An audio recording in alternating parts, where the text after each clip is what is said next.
Ladies and gentlemen, good afternoon. My name is Elaine Papoulias. I'm the Executive Director of the Minda de Gunsberg Center for European Studies, and it's really a pleasure to begin today's event. It's a great honor for the Center for European Studies to welcome one of the world's most prominent and impactful climate activists, Luisa Neubauer. It's a pleasure and an inspiration, really, to host you, Luisa. Thank you so much for taking time from your fellowship from Brandeis to also serve as a JFK Memorial Policy Fellow here at the Center for European Studies. We are also very pleased to host today George Sari-Nicolau, who is Harvard's Assistant Provost for Climate and Sustainability and the Executive Director of Harvard's Salata Institute for Climate and Sustainability. And it's wonderful to host the event today with the Salata Institute. The Salata Institute was founded just 2 years ago here at Harvard with the aim of advancing interdisciplinary research and collaboration and education across the entire university on climate and the environment, and to promote solutions to climate change challenges confronting our planet. We are very pleased also to welcome George Sari-Nicolau here, who has brought with him to Harvard decades of experience in higher education, in the nonprofit sector, and in public service. He earned degrees at Cornell and Columbia and worked as a journalist before turning his career to the sustainability field. He began that sustainability career at the Port Authority of New York and New Jersey, where he served as the authority's first sustainability manager, where he conducted the authority's first greenhouse gas emissions inventory, led the first climate risk assessment of the authority's infrastructure, and made a $1 million purchase of high-quality carbon offsets. Before that post, at the Institute for Sustainable Communities, he managed a capacity building program for hundreds of urban sustainability directors in the United States. And before coming to Harvard, he spent over 10 years as the director of the Office of Academic and Research Programs at Columbia's Earth Institute. Without further ado, George, the floor is yours.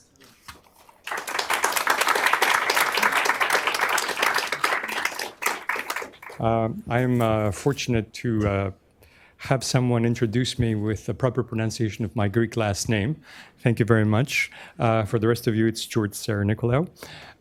We welcome Luisa Neubauer to Harvard University at a time, as you all know, when the climate is deteriorating, but also a time when Germany seems to be unraveling, its economy is in decline, there's a housing crisis, and the far-right AfD party recently won a state election. It's also a time of war in the Middle East, the Ukraine, the Sudan, and many other places. Amid this upheaval, Luisa Neubauer is mobilizing millions of people to advocate for science-based climate measures to spare her generation and the ones that will come after it from the worst of climate impacts. She has also been successful in using the law to bring about change. In 2021, she was the lead plaintiff in the landmark Neubauer versus Germany case. The court in that case ruled that insufficient emissions reductions violated the liberties of young people, marking a pivotal moment for civil rights and climate policy. Her advocacy has brought her into discussions with leaders such as Emmanuel Macron, Angela Merkel, Barack Obama, Ursula von der Leyen, who maybe shouldn't be on this list of distinguished people, and the Pope. Currently, Luisa is building climate alliances between youth and the union workers who are affected by the transition to renewable energy. She's also again suing the German government, again to strengthen Social Security during the climate transition. Time, the Time magazine, listed her in the Time 100 Next 2022. She received the Sermon Prize for lifetime achievement at such a young age in raising environmental awareness in the German-speaking world. She has published 4 best-selling books on justice and climate. Her TED Talks have over 4 million views. She has also won the National Prize for Speech of the Year in advocating for German villages against coal mining. Luisa Neubauer completed a bachelor's degree in geography and studied resource analysis and management as a master at the Georg August University in Göttingen. It's my sincere pleasure to welcome her to the podium. Please.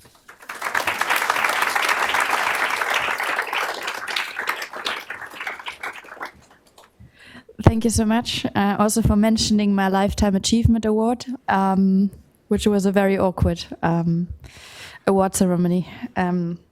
Yeah, it's beautiful to be here. Thank you so much for making this happen. Thank you so much for hosting me and for inviting me and being so incredibly welcoming and inspiring for my work. Maybe just to give a brief background, I am spending 2 months at the US East Coast trying to figure out how to be more effective as a movement, as we see a global decline of effectiveness of social movements and in particular of environmental movements. And as I've been working in this field for 6 years now, full-time in Europe and Germany mostly, I find there is a certain responsibility in kind of zooming away and thinking in new ways about the crises ahead and how to tackle them, as we see that the very world, the environment in which I and many others are operating is drastically changing. And I would find it kind of a bit naive to think that just repeating what we've been doing before will kind of get us far enough. And so today I will talk a bit about the work that I do and about some of the thinking that I'm doing while I work. But there will be lots of time for questions, but also for comments.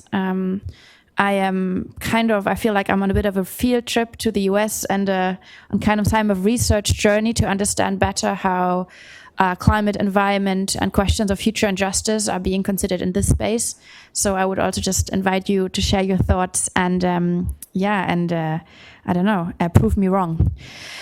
Yes, and because this is Harvard, this is.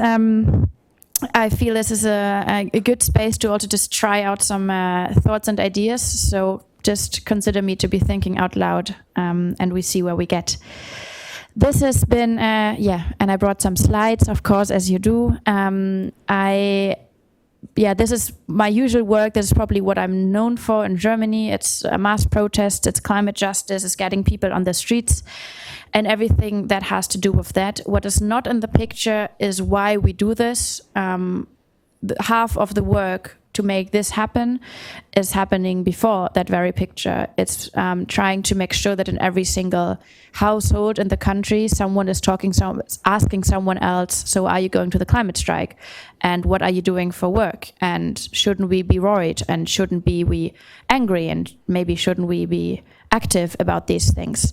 And what is also not in the picture is, the everything that happens after. It's the moment that ideally people find, I'm not alone in this, and ideally politicians find, there's some people who still care.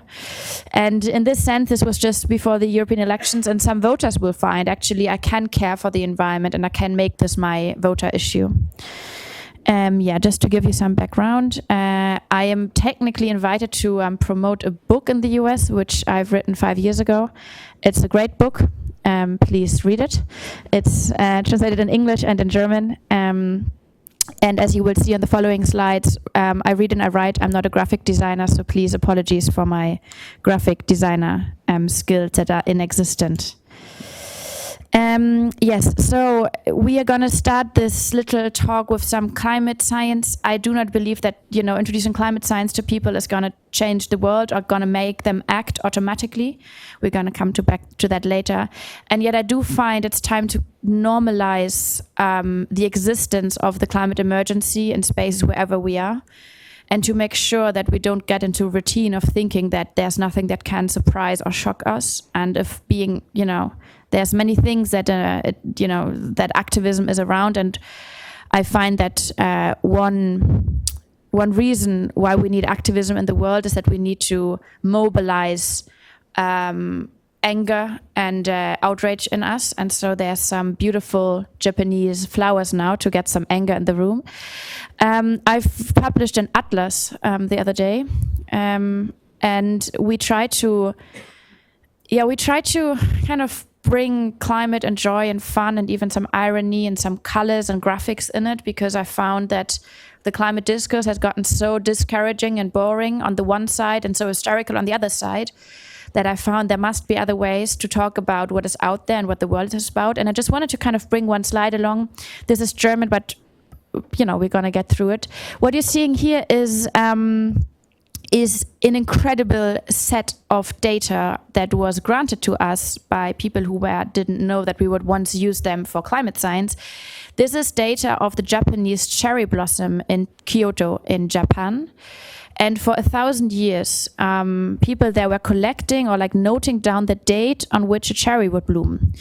And you see, so on the left side, you see the days of the year from 100 to 110. That's kind of the range that we're seeing of the Japanese cherry blossom. And, down there you would see kind of the years. And what you note is that the time of the year when the cherry will bloom, it changes according to the climate. When it's kind of warm, you see, I think I have this. Look at this. Okay.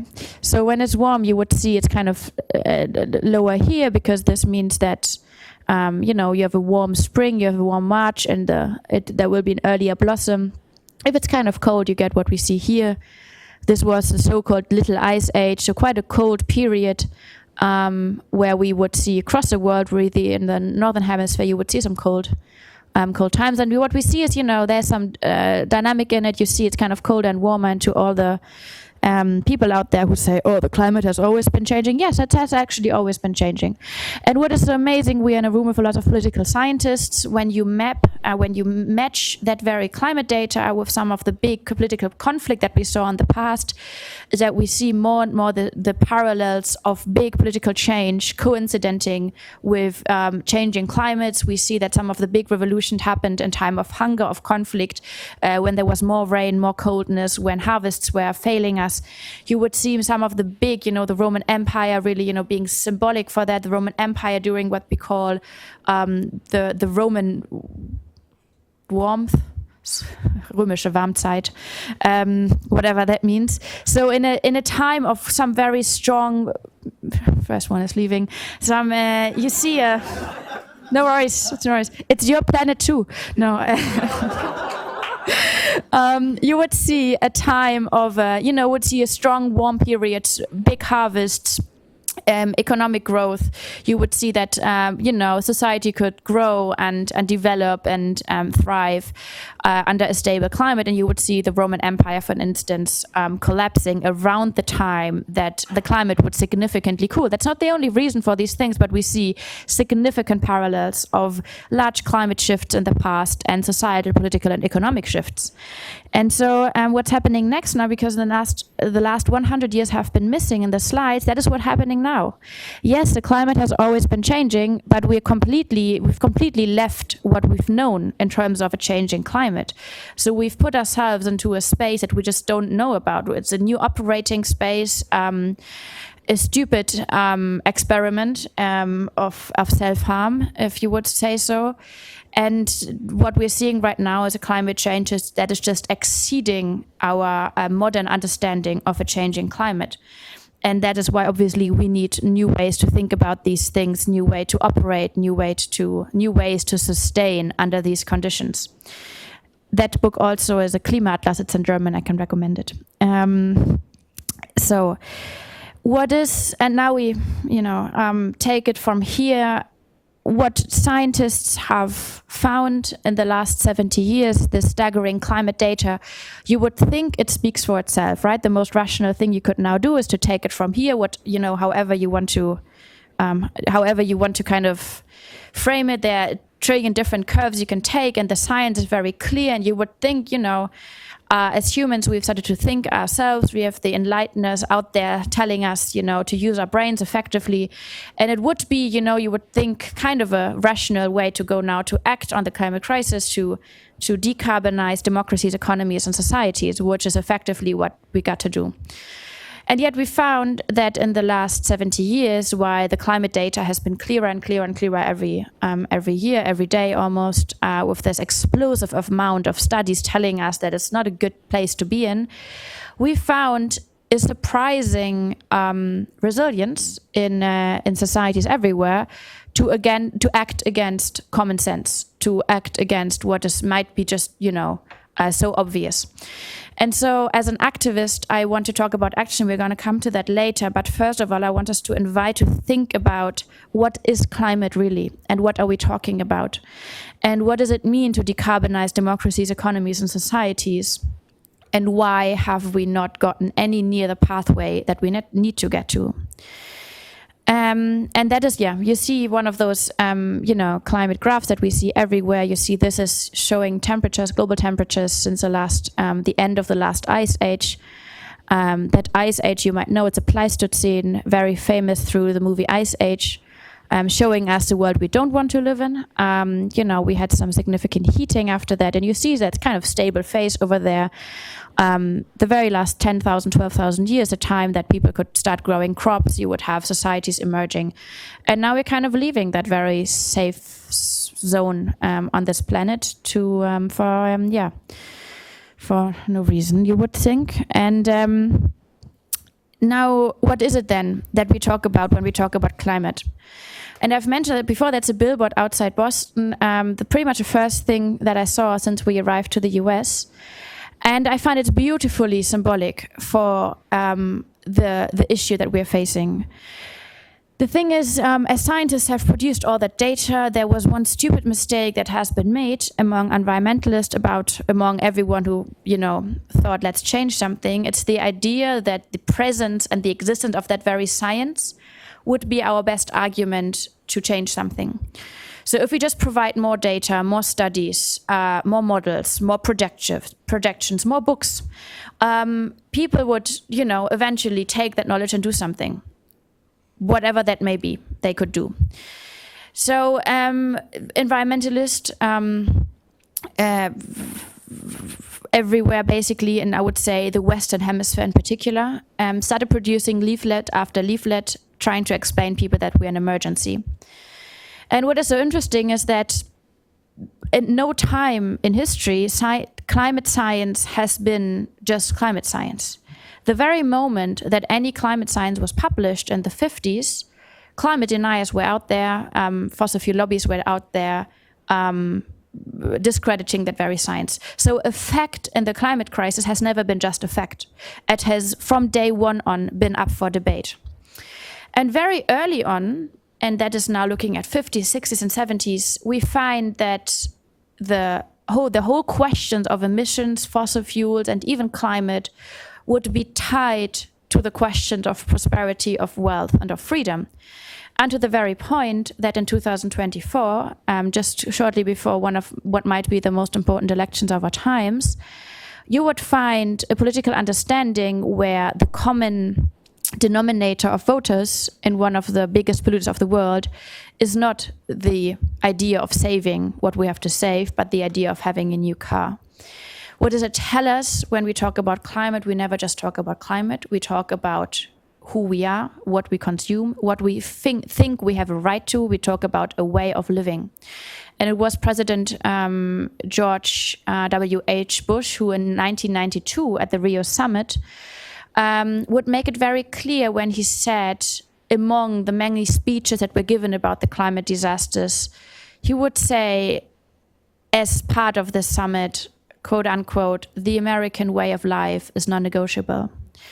And it might have been that Rio Summit, where at one point you would have the climate emergency finally up on debate on the world stages, that we started talking about the climate on two different planets. There was a planet of climate science, of what you would think was rational arguments, of UN debates. And there was a world that was all about culture, of our way of life, of who we are as Americans, as Germans, and what do we work for, and most importantly, maybe, what do we deserve after all that hard work that we've put in our societies in Germany, all the hard work that we've put into our society, kind of getting away from fascism.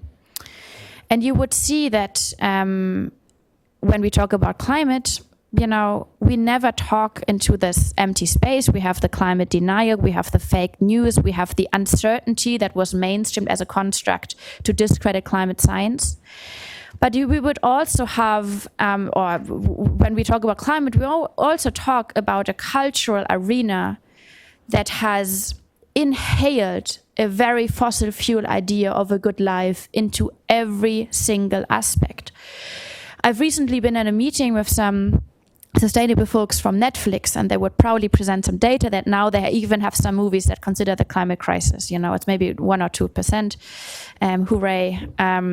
And it is interesting that none of them mentioned that in today's world, every single cinema movie is talking about the climate.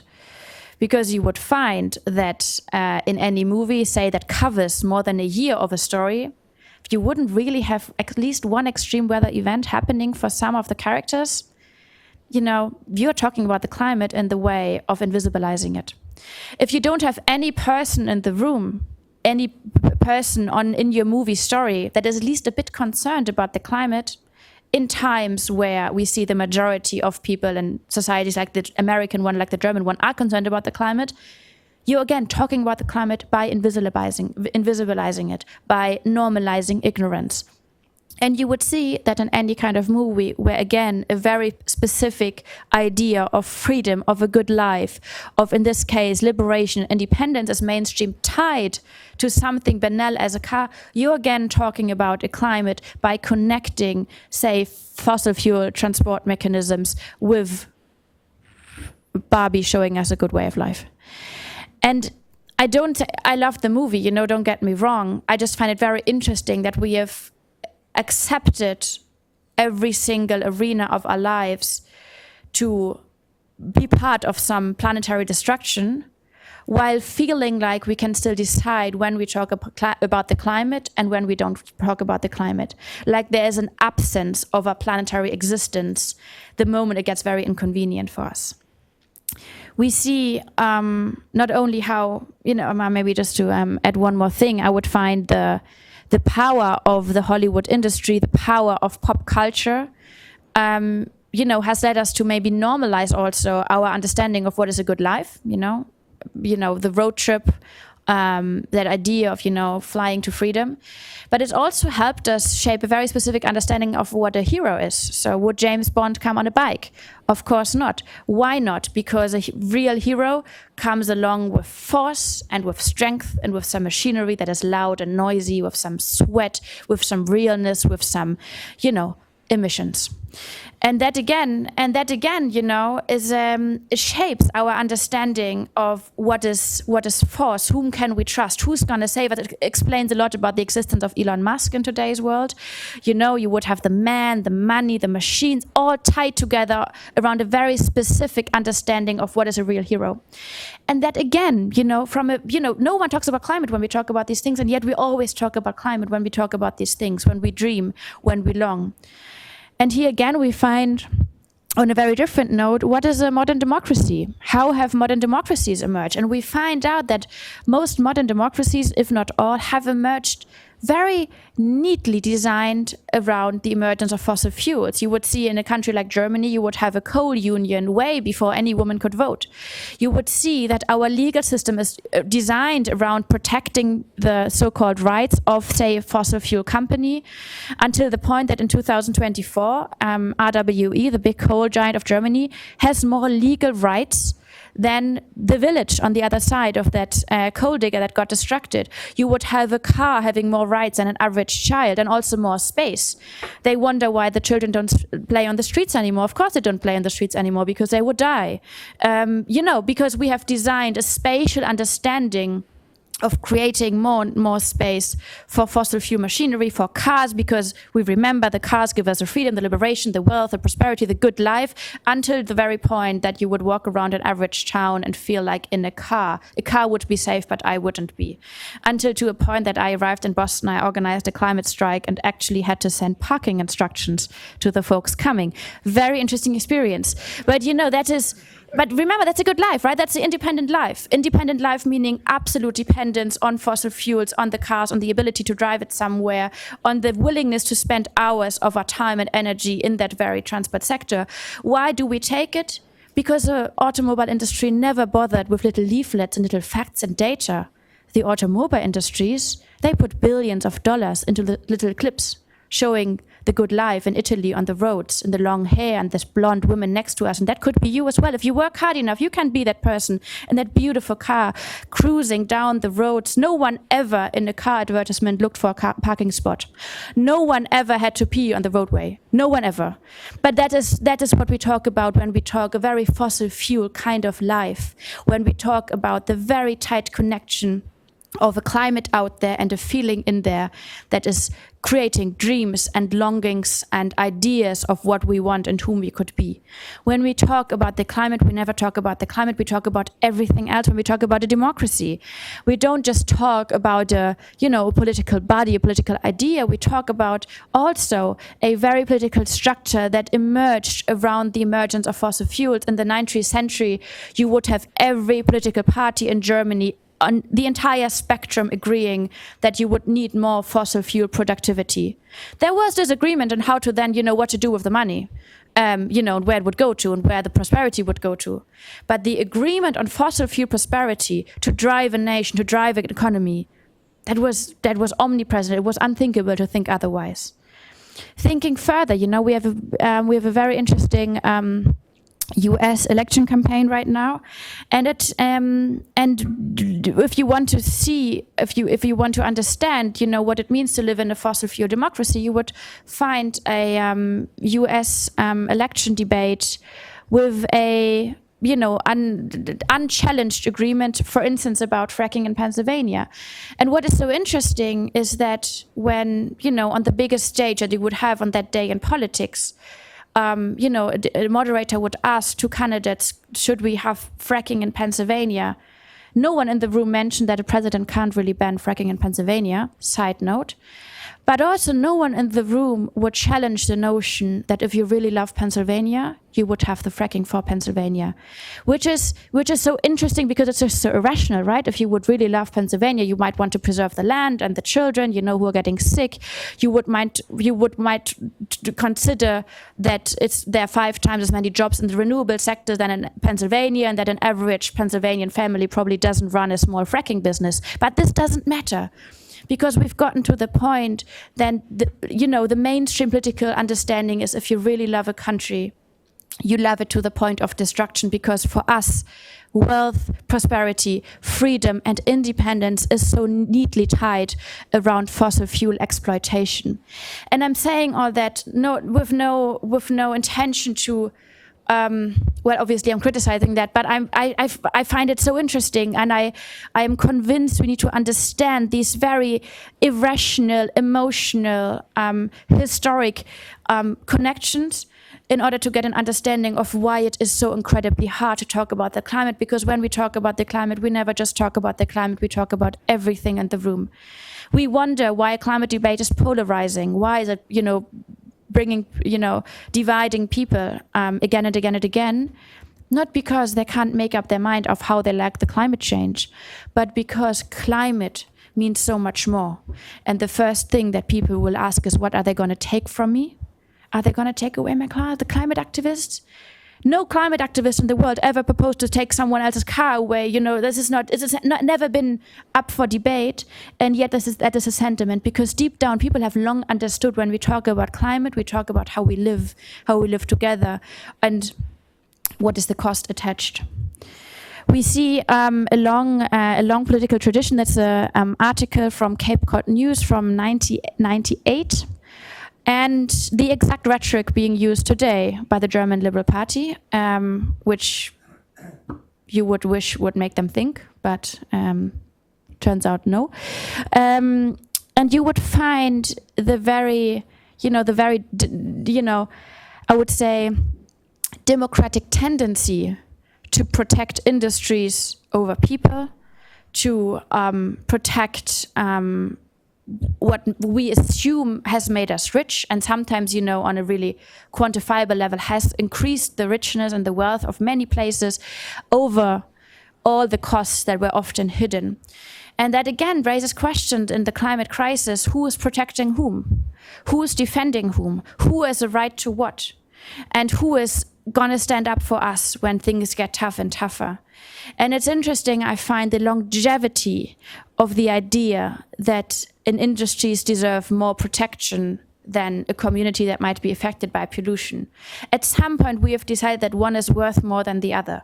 Having a lot to do, there's economists in the room, with a way that we count stuff, right? If emissions are counted and GDP is counted, but no one counts the children getting asthma, the pollution, the health costs attached, the health risks attached, the environmental damage caused by all of that, not part of any economic calculation when we talk of a very specific idea of wealth and prosperity and growth.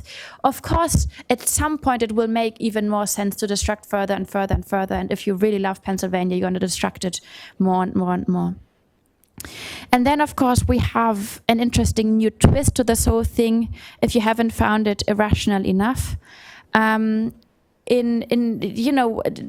Once we think about fossil fuel cultures, once we think about a very fossil fuel way of life that is inherently connected with a modern liberal understanding of freedom, once we've inherited and inhaled and become one even with a very specific idea of what is worth protecting and what isn't worth protecting, what heals us and what destroys it, what do we long for and what don't we want, what are we working for and what we're working against, what do we own, what do we deserve, what should we do and what shouldn't we do. Once we've kind of inhaled all that, we see the most interesting I would say circus moments in our everyday lives, up to a point that the worst enemy of any driver and car owner in Germany would become a handful of climate activists sitting on the streets.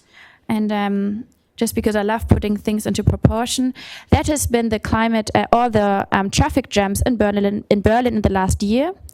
The yellow ones were produced by climate activists, the white ones were produced by cars.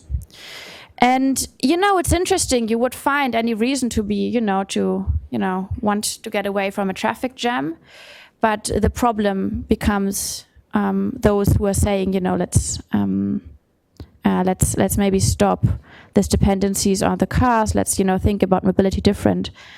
And it's interesting how you would find the aggression, being now targeted against those who want to change things for the better for everyone. And not instead of those who would maybe be actually part of the problem. And you don't even have to agree with, say, those kinds of protests. You don't have to agree with the last generation. You don't have to like them or find them very strategic to acknowledge there's something wrong in these very moments. And we've gotten to a bit of an irrational point in time. So how do we change? How do we get out of that? And that's how we try to do that. That's my work. But the question now would be, how do we change this? How do we transform that very irrational debate that thinks that we can decide when we talk about the climate, and that thinks that that assumes that our strongest argument in the climate crisis is science and data? And don't get me wrong, every effort in terms of the climate crisis, in terms of the environmental breakdown, obviously are driven and, based on science, data, and models. We need all that. I just very much doubt that a new study will change everything. I just very much doubt that one more model will fix it. And I doubt that the problem really is the acknowledgement of the climate crisis and the awareness. I doubt that I would consider that after everything we're seeing in the world, the problem is somewhere else. So number one, I would strongly suggest to divest from the idea that one more model will fix it. Number two, I would very much propose to widen our understanding of what is a climate discourse and where do we talk about the climate. And I would very much encourage us to think deeply about the complexity of of a fossil fuel understanding of wealth and liberation. And I would very much encourage us to understand the responsibility that lies within confronting the climate crisis. If decarbonizing our democracy, our culture, our societies, our politics, if decarbonizing means ending with so many old ideas of what is a good life, what is a strong democracy, what is a strong economy, then I would very much believe that we need some good proposals that cover them. In Germany, there's some Germans in the room, we have this big dream of the Eigenheim, right? Der Traum vom Eigenheim. Beautiful example of a fossil fuel ideology in a country that was once serving to get everyone to get building stuff after the Second World War, which has gotten a bit outdated by now. But if, people have spent their lives dreaming about that Eigenheim, we might need to, about this own house, we might have to reconsider what can people dream of in the future? What are the new dreams on the horizon, the new visions? If we don't, pay ourselves back for all the hard work and the dedication that we put in our jobs and our careers, or the burnout, or the sacrifice, if we don't, pay up for that with more destruction in one way or the other, what are we going to live towards? What is it that awaits us by the end of the day? What is it that is profoundly giving and healing without destructing the planet? So I would say, after everything that we're seeing, there's so much we just don't know, and that is way beyond the climate science. Time is running. 3 quick thoughts on some slides. I want you to think about climate differently and think about what we don't know. What we do know is that the climate is in a lot of a defense right now, which is obviously absurd, as we've now kind of clarified, but it means that we will need to think about synergies, how to protect democracies, protect climates, protect societies, how to protect our environment, our biodiversity, how to promote peace over war. So if the environment was ever a corner, let's smash that very corner and make sure that people get lost of the idea that there's the environment and there's everything else. Second, so maybe that wasn't too hopeful what I've been saying, but we've got a bit more time for discussion here. So I find, obviously, in the world, there would be every reason to be very cynic right now. And since I've come to the US, I found a staggering amount of cynicism in almost every room that I go to. And I understand that notion very much. I just think it's very unrealistic, and it's also very unscientific. If cynicism eventually just means assuming the worst from everyone, it takes literally one look into our families, into our friends, into our job life, into that one person sitting up for us so we can sit in the subway, to realize that is just profoundly unscientific. Because you wouldn't need to be a scientist to understand that, looking at humankind through a science lens, but also through a human lens, you would find only who expects the worst might get to see the worst, but everyone else actually finds that there is this incredible human notion that wants to protect, that wants to heal, that wants to be safe, that wants to be happy, that wants to be by loved ones, that wants to be an environment that nurtures and doesn't destruct. And that is a notion that we're seeing throughout history everywhere. And the furthest corners in the world, there's actually no reason to believe the worst of humans, while under the most difficult circumstances, they have, shown the opposite again and again and again and again. And on the other side, you would find hope is very realistic. Hope is, just to clarify that one, hope isn't this goodie bag that you get after my talk to take home, right? It's not this thing that you can kind of lean back on the couch saying, oh, I got my hope now, I'm going to stay with that one. That is not how hope works. That's maybe optimism if you really mobilize it. Hope is something very different. Hope is work. Hope means looking closely. Hope means our ability to look beyond a headline and understand what's actually behind. Hope means not the world is like, hope isn't that promise of the world that they will do everything for us, whoever they is. Hope is our promise to the world to look for possibilities. Doesn't mean we're going to get everything right, but it means we're daring to look for what is possible, what we can make possible. Hope isn't something that falls from heaven. Hope is that very moment that we understand we don't live in heaven, we are on earth. So it's never going to be ideal, but there are a trillion ways to make it better. This is a very, here I ran out of slides. So it's hope means understanding that someone will have to start and everyone is someone. If we divest from the idea that some superhero in a very fast car will save us, we might as well divest from the idea that a crisis that was produced by millions of people living their lives and dreaming their dreams, we might understand that actually through the climate crisis and its production, right, we've kind of understood the assignment. Oh, that was a... because, obviously there were the big industries and the lobbies and the fake news around fueling the climate crisis, discrediting science and blocking environmental legislation. But a vast part of the environmental degradation on our everyday world is produced by very normal people who just go around and feel like they don't have anything to do with it. And that is, sad, but so incredibly hopeful, because it means we have long understood, because that's what the world is telling us today, we've long understood that tackling the worst catastrophes of catastrophes will not rely on this handful of people doing ABC, and it will not rely on this handful of institutions solving our problems, and it will not rely on this handful of tech billionaires proposing some new solution for us. No offense, but this is not how it works. But rather the opposite. We've seen that actually humankind is quite capable of collaboration. By producing the climate crisis, it wasn't collaboration that we knew about, still kind of collaboration in the Western world. When tackling the climate crisis, we have this huge advantage that we actually know what we're fighting against, we know what we don't want, and we have quite an idea how nice it would be to live on a safe planet again. So we know how much it takes and how many it takes, and it doesn't take 3 perfect people and 3 perfect environmentalists, but it rather takes millions of very normal people to go one step ahead.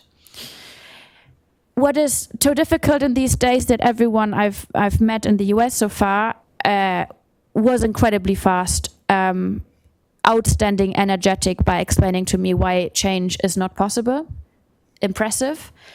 And yet I find once we consider change to be not just that thing that either happens to us or that doesn't happen to us, but rather understand change as a science, as a craft, and in particular as non-linear, doors will open everywhere, because the world is inviting us right now to really consider how change works. We know how the climate change worked in that one direction. Now let's think about the change that we need towards in that other direction.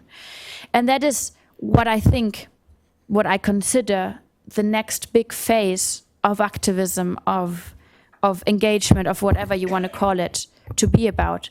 It is not so much about defining the world we don't want to live in, because that world is very much out there telling us that story every single day. And I don't think it is so much about creating, that concept of a world we could live in. We have those models. We know, what a circular economy could look like. We know there are a trillion different ideas about what an economy that is sustainable could look like, and people love, debating about that one. But I wonder what is in between. What is in between that world that we are living in today that is increasing costs of survival every single day, and what is on the other side in that world that we could live in, of which we technically know it's possible? What is in between? And that is a space of change, of social change, of cultural change, of political change, of economic change, of individual change. And that space in between is the one that has been filled in the past by so many social movements, by activists, by thinkers and writers and authors and poets and musicians, and by people in every single arena of the world. They have actually widened the space and showed how we can actually get from A to B. And I find this a beautiful invitation to consider ourselves in that space and wonder for a moment, we're in a privileged setting here. Where are we in that specific space? Where are we in this void between the world we have to live in and the world we want to live in? Where are we positioning ourselves? And then, it's easy to think about these activists who are going to do it, They tell us, oh, you're so inspiring. And I would think, that's nice and cute, but this is obviously not how it works, because this is not down to like these few activists, but this is about people, you know, positioning themselves in it. And because I like that's because people will start thinking about, you know, all the things that they can't do, and people here, it's a very US phenomenon to me. People have asked me about the greedy people, and people talked a lot about, or tell me a lot about the individualistic society here, and you know, how it's so hard to get people together. All that I find very interesting, but also very contradictory, you know that word, considering that half of the country is now uniting behind one single candidate for the US election. I mean, there's obviously a big ability for collective, you know, excitement. You know, now imagine this wasn't about just one person, but I mean, the world, you know. But I found that there's a lot of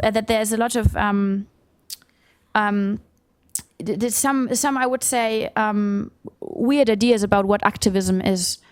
And please use a different word if you prefer that one and you find activism is too radical of a term, and that's fine. I don't mind.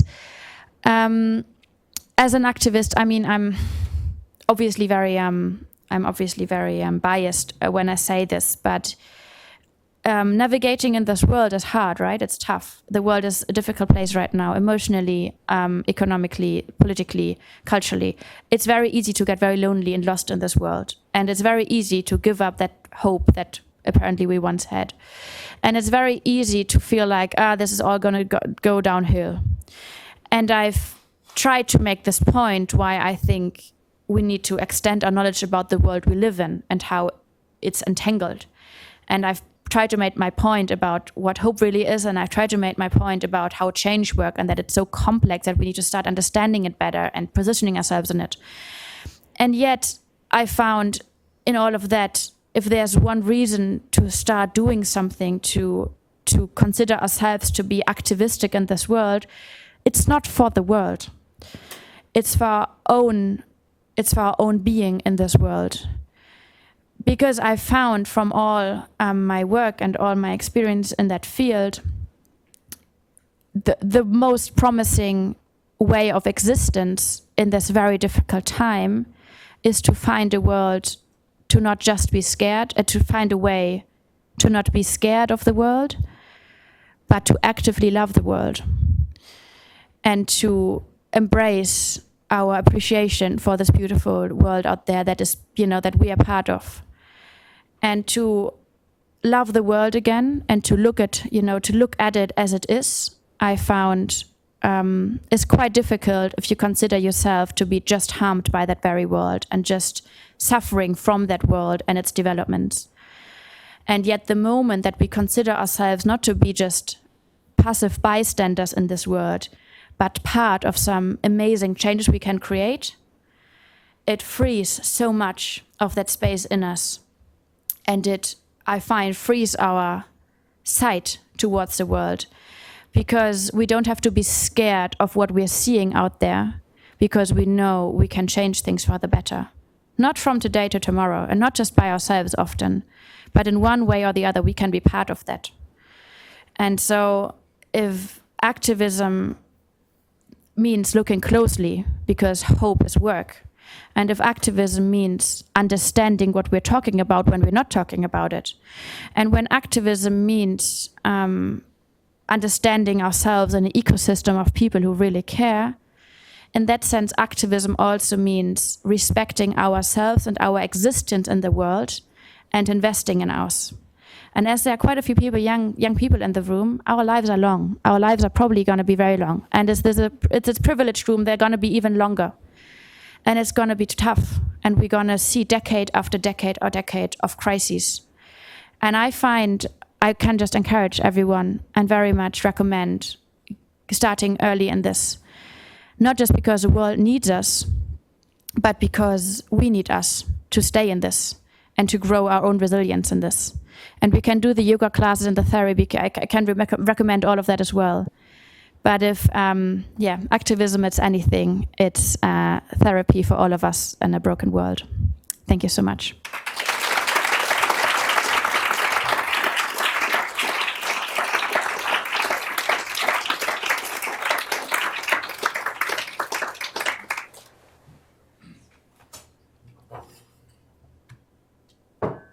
rest of you could just excuse us now, Louisa and I will spend the next few hours discussing the last 25 years that I've spent working on climate, asking many questions. No, I'm just kidding. I have many questions for you, Louisa, but I'm sure the audience does too. So I'm just going to ask you one. Okay. I loved, by the way, this idea that advocacy is a way of loving the world, but I will not ask you about that.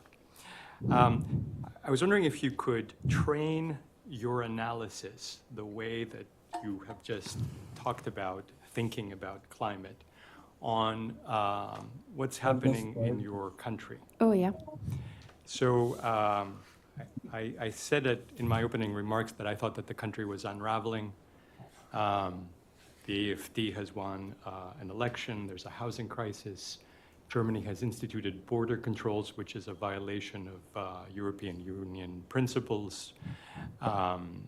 There is a very strong anti-immigration, anti-migration sentiment. You're really promoting Germany here, right? Okay. I'm just stating the facts. Yeah. I'm just wondering if you could tell us from your perspective what all of this means for the climate in Germany. In 2 minutes. Yeah, it's interesting. There's a sentiment, or there's this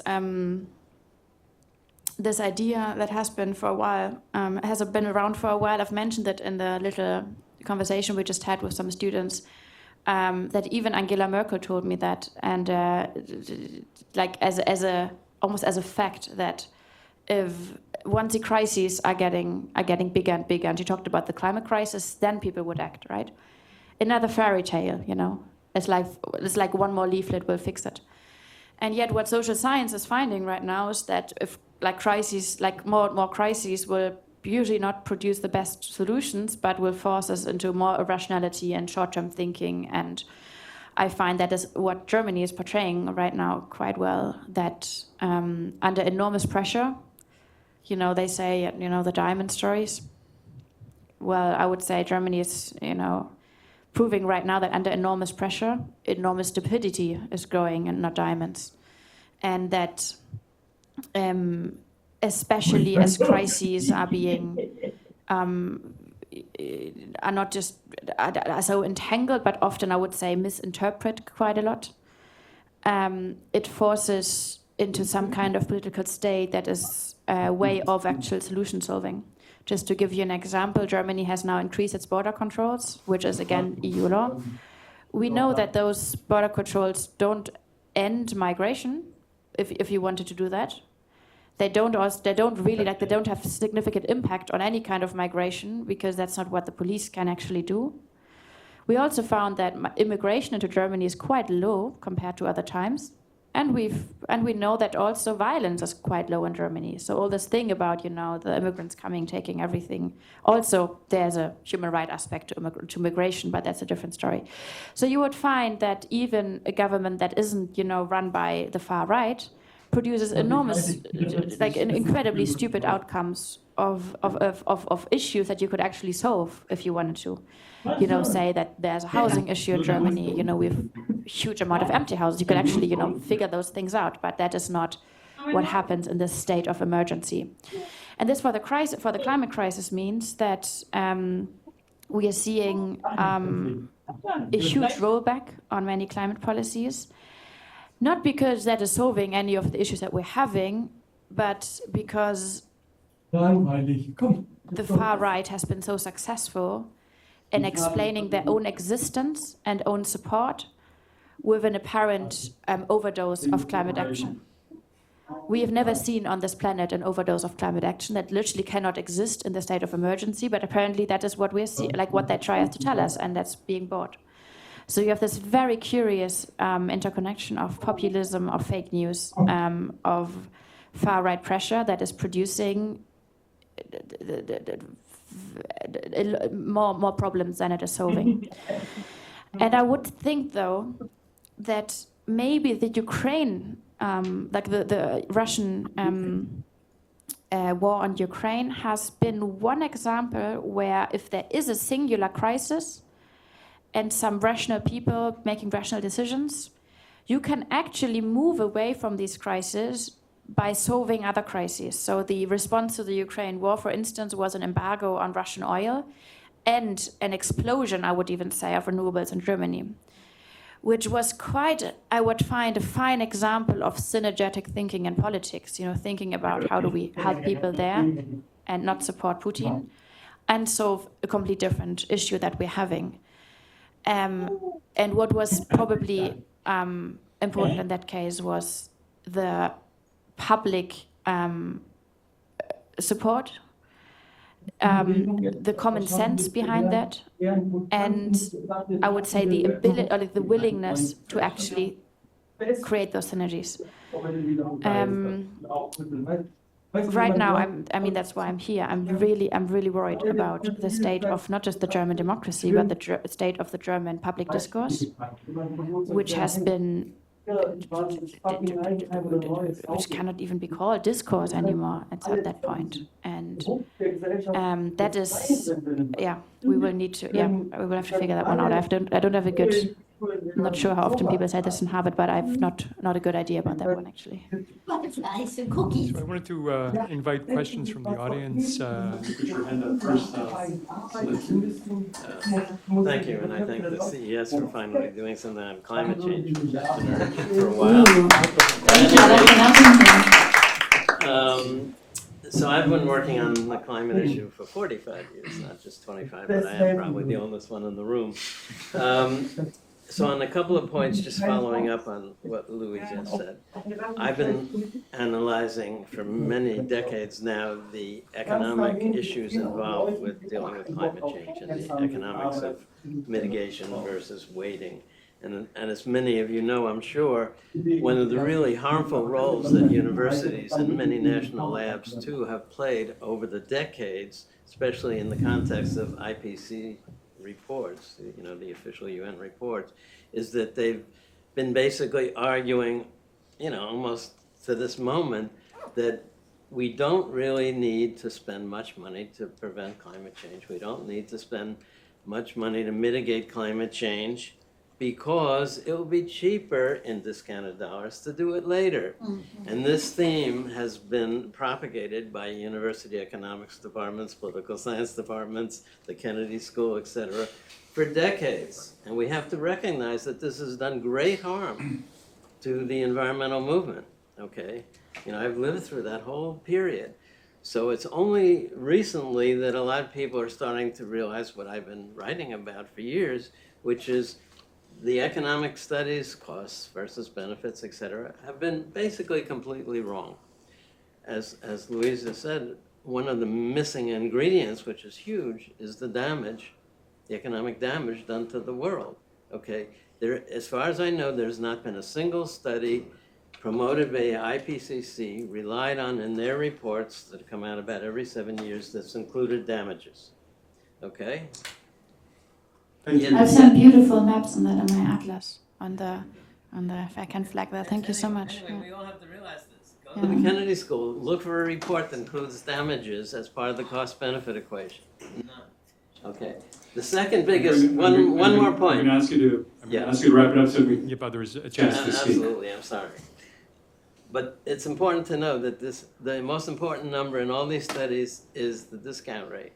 Okay, sure. How you weigh the future versus the current situation. Okay, all the studies use discount rates that are way too high, which means we're basically putting the problem out to the future as far as possible. So, enough. 900 billion euros is the estimated damages produced for Germany through the climate crisis until 2050. That's a lot. Yeah. Others, yes, the woman in the back. Thank you, Louisa, for this fascinating talk. I study climate literature, climate fiction, or known as cli-fi. So I have a literature and media-related question. You mentioned that contemporary movies are all about the climate. And in connection to this point, you said that we are making the climate crisis invisible. We are normalizing it.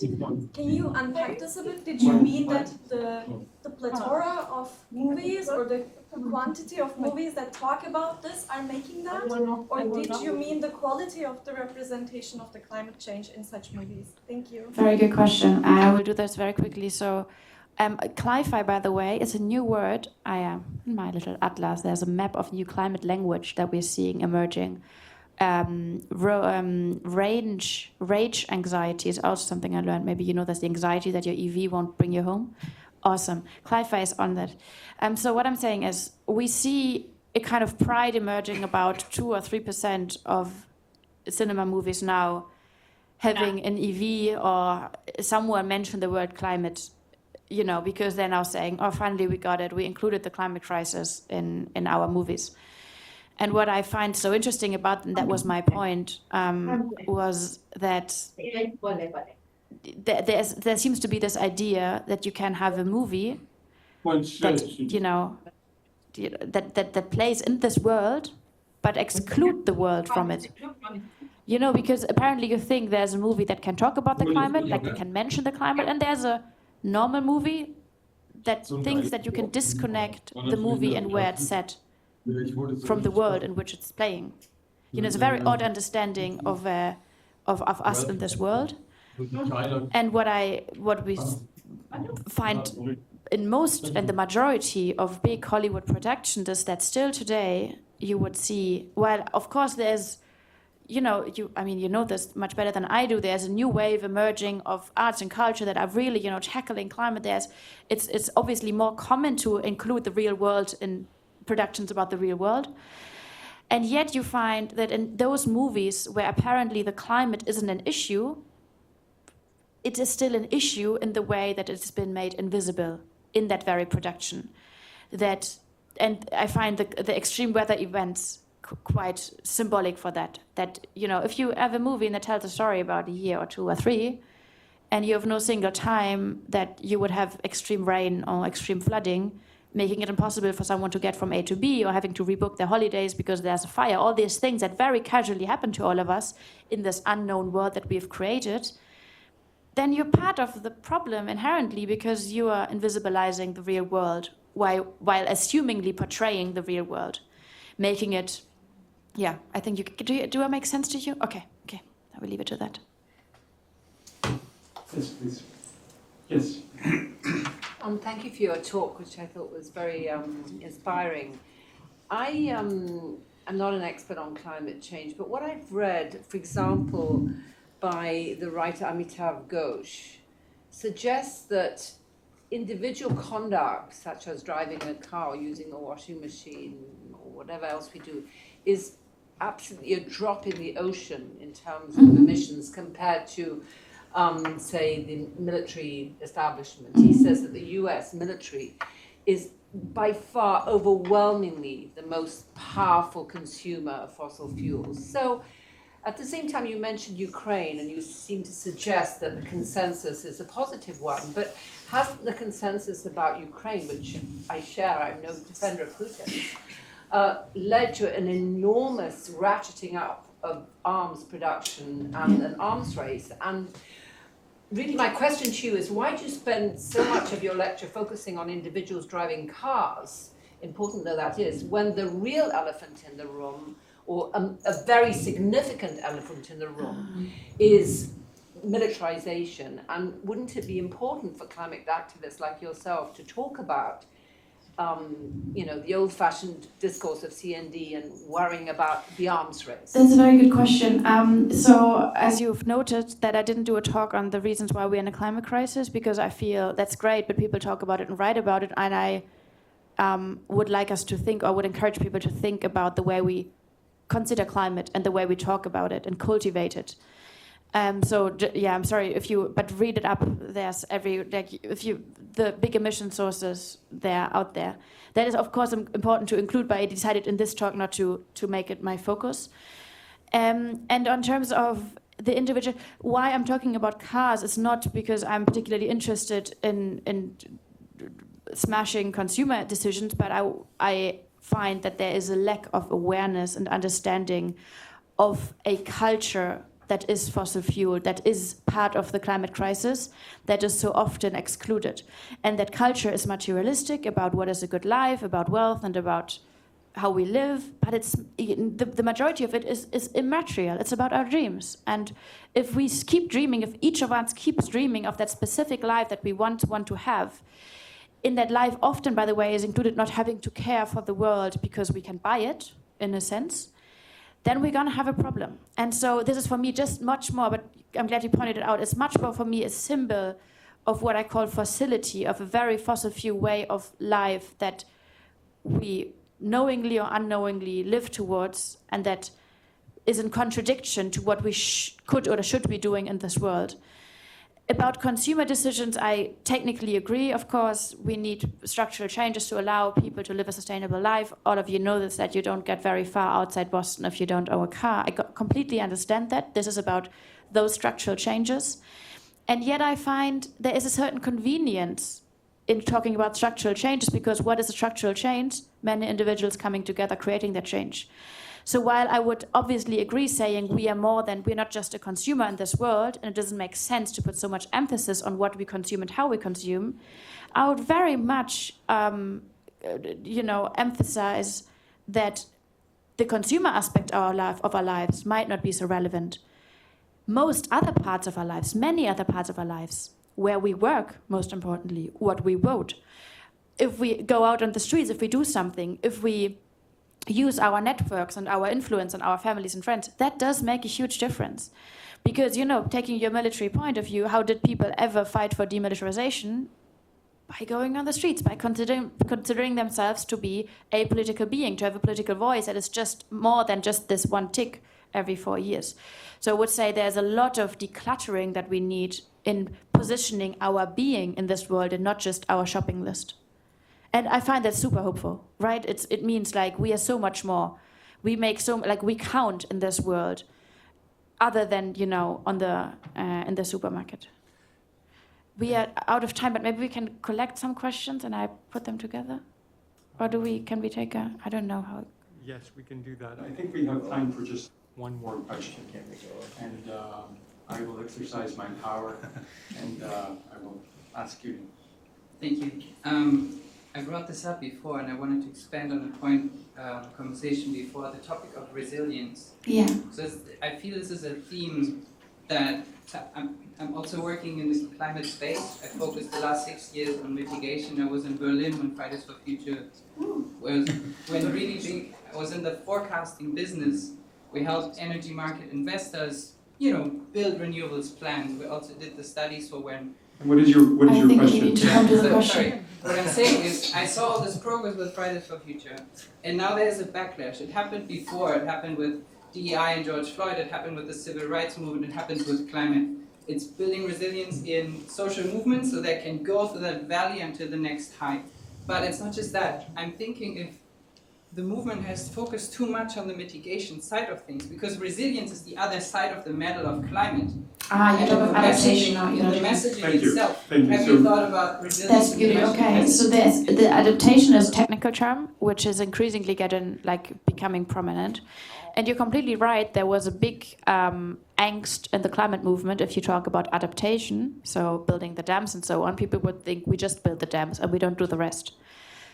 Similar, like this angst in the climate movement to talk about wins, and the climate movement has been winning so much in the last years, but rarely spoke about it because people thought if we win and people read that, they're going to say, oh, it's solved, right? I think we should have been more vocal about both of that. And what you mentioned, though, I find this very interesting. There's an ecological, a climate-specific adaptation, and there's an emotional, adaptation resilience, and there's an emotional aspect to that, which is kind of mirroring, right? What we materially are having to fight for, where does it happen emotionally? And I would come back to this understanding of what changes. If people feel change is I go to the streets and tomorrow politics will act accordingly, then I'm very sorry. That's neither democracies, how they work, but that's also not how change works, right? Change is nonlinear. Change is very complex. Change means looking closely and understanding that things, go in waves. And so I would say, obviously, there's this huge community aspect to climate. You know, most people that I know who are doing anything about climate will feel much less lonely and much more cared for in a community, because they assemble people around them that share their thoughts, because they know this feeling of being safe in a place of action. Beautiful. But there's also, I would say, an intellectual approach to the resilience. People approach me all the time and say, oh, we've tried, like the climate people have tried everything, and now the right extremists are rising. And, you know, everything, we're doomed. And I would find that most people who use that very argument have never done anything. But speak like veterans. And I say that in a very loving way, because everyone has at some point not done anything, and they will hopefully at some point do something, because it's great for the world, but also great for ourselves.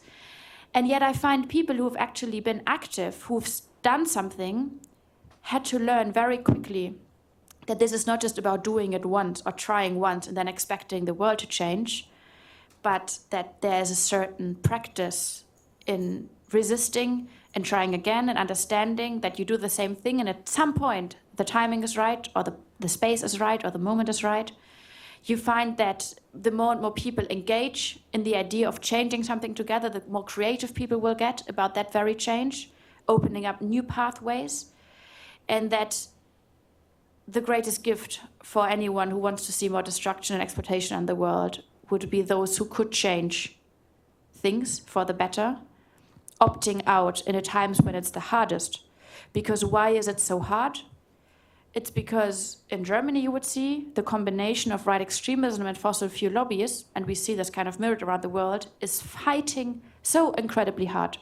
There wouldn't be a reason to produce all the climate populism and this, you know, we see the money flowing from right extremist think tanks to climate denial think tanks and back, you know. We see this kind of alliance broadening and strengthening and getting out there and you know, getting into the climate conferences and on the streets and in the media. Why are they doing it? Because they're seeing how advanced the climate transformation has become in the last years. It wasn't that hard for us 5 years ago, because no one expected the climate movement to win anywhere. It was a weird environmentalist getting rarely a seat in any parliament. And so there was the kind of window opening, and luckily enough, we used it. We could have done the exact same thing 10 years before, wouldn't have been possible. 10 years later, probably also no. But that timing was right, even though it wasn't the magic that we produced. And same thing we're seeing now, fighting, there's a big fight out there because so much is at stake. And that is not just, you know, it's a sad news in one way, but it's also, you know, opening up a lot of windows. And you're very right. In this moment, it's very easy to give up. And that is everything they will want. So I would suggest not to. We're all going to walk away from here, Louisa, with certain phrases echoing in our ears. For me, it will be that hope is work, and that advocacy is a form of love for the world. Thank you very much. Thank you so much.